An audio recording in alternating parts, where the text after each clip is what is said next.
two things. Number one is about Gullah Geechee identity, particularly for that 20 to 40-year-old demographic. You know, for a long time, the Gullah Geechee was kind of like a slur. It wasn't like something people were proud of being.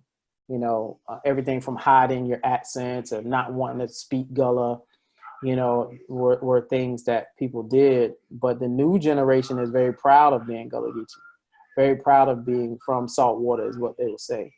However, the culture is kind of stuck in this time period where everybody that looks at Gullah Geechee culture look at it from a past standpoint.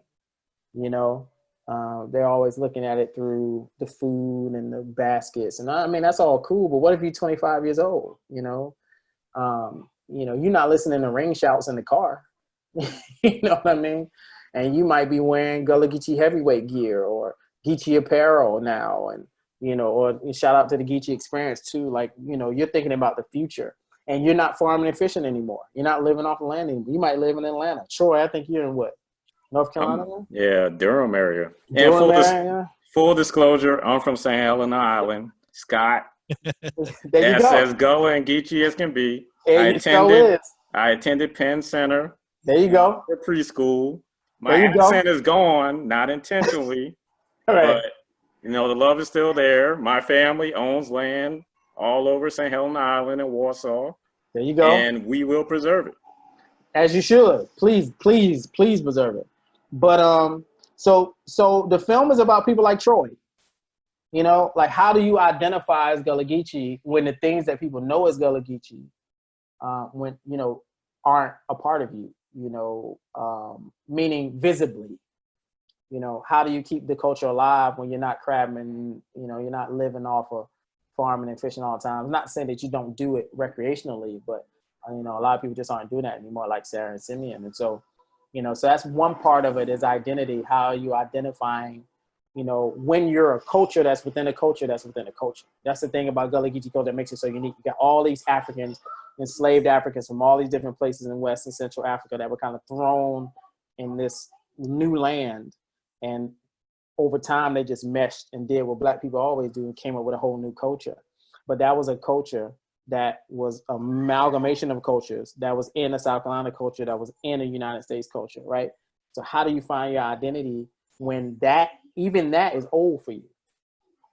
And then the other part of the film is looking at, okay, so we're looking at identity, but we're also looking at, can we create something that people that identify as Gullah Geechee can rally around, you know, some type of what I call a cultural vehicle. What a lot of African diasporic communities do is they create some kind of vehicle to move the culture forward. In America, we did it with hip hop. You know, in Jamaica, they did it with reggae, which became dancehall. In the Caribbean, reggaeton. You know, everywhere you not reggaeton in the Caribbean, soca. Reggaeton is more Puerto Rico. You know, but the grime scene in the UK.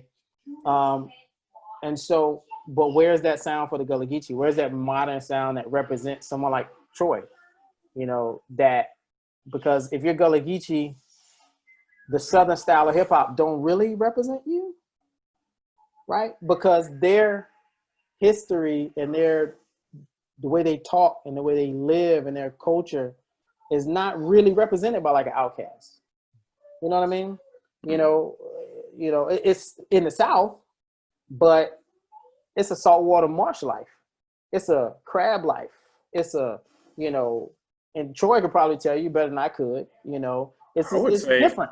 I would almost say we would mirror New Orleans more so than Atlanta. Yep. You know? I would agree with you. And that's not even all the way, because New Orleans got their whole own thing that's separate, you know, but I think Troy is right, you know, and like New Orleans, you know, they have a whole different style of music than Atlanta does. It's a whole completely different style of music with bounce music.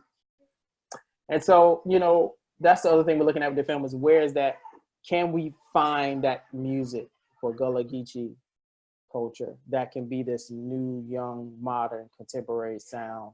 So, you know, this film will take us from America all the way back to the continent of Africa, we're gonna spend some time in Sierra Leone and then back in America and find the musicians that can help us over the course of 2 years, kind of see if we can find it. It might work, it might not work. We don't know, you know.